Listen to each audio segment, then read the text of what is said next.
And now,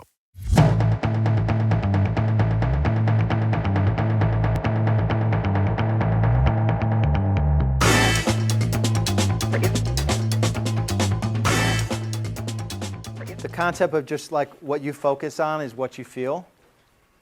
You just went through a whole event where, you know, when you went through the Dickens exercise, you felt that process. You felt what it felt like, and then you sort of let it go.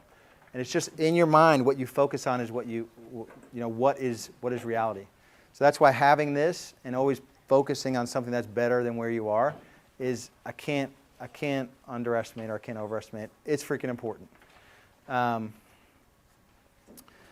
in the absence of a plan, 3 areas consistently demand our focus. So it's fear. You're going to do a lot to avoid something that feels scary for you. Pleasure. There's so many things now that just immediately satisfy your pleasures. It could be grabbing a cup of Starbucks. It could be jumping on Facebook. It could be zoning out and watching TV.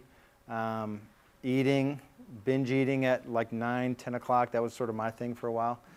There's so many things that can just instantly get you in a pleasure zone. Be careful. I'm starting to sweat here talking about sex and pleasure zones.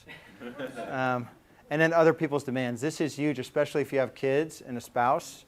It feels like everyone is always picking at you. And so it's like, what is your mission? What do you got to get done? When you have this plan, it's going to be crystal clear if you're in integrity with yourself.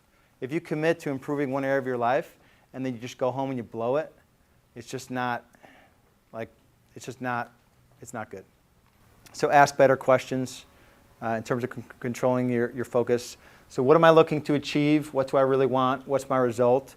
This is straight. It used to be OPA. So Tony Robbins used to have outcome, purpose, and action item, OPA. And he changed it to REM. So result, what's the result I'm looking for? What's the purpose, why? And then what's the massive action plan, in that order. Because the result may not change. So you want to be financially and time independent. So you want to be free financially and time. That's not going to change. But the way you get there might change. So it may be that you've got a real estate business, you do some investment properties, you do some coaching. There may be multiple parts of it, but the outcome is not changing. And so it's just really helpful to frame everything that way. So results-focused, purpose-driven, massive action plan will create certainty of knowing it's going to happen.